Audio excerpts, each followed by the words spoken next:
Hakerët e ish hapësirës sovjetike janë kthyer në një kërcënim potencial për vendet e Evropës. Kjo është deklarata e ministres sonë të mbrojtjes gjatë konferencës së Forumit Shqiptar të Sigurisë. Mimi Kodeli ka risjellë edhe një herë në vëmendje rrezikun e rikthimit të luftës së ftohtë.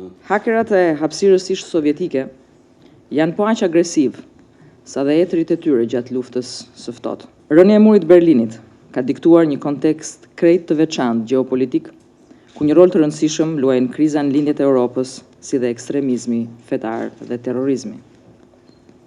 Për të theksuar, janë risit në fushën e teknologjisë dhe informacionit që kanë ndikuar në lindjen e fenomeneve të reja si sulmet kibernetike apo spionazhi kibernetik.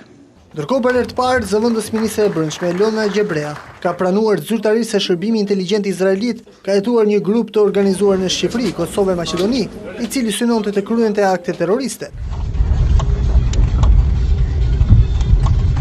Gjebrea tha se Shqipëria nuk është imune nga ekstremizmi radikal.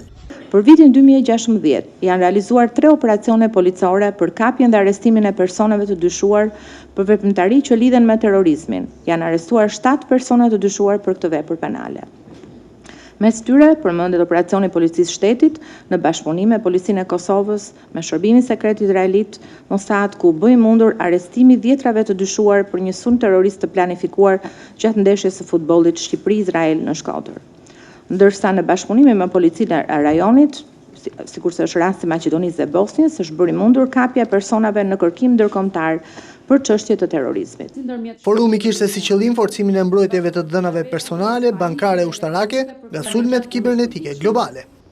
Policia e shtetit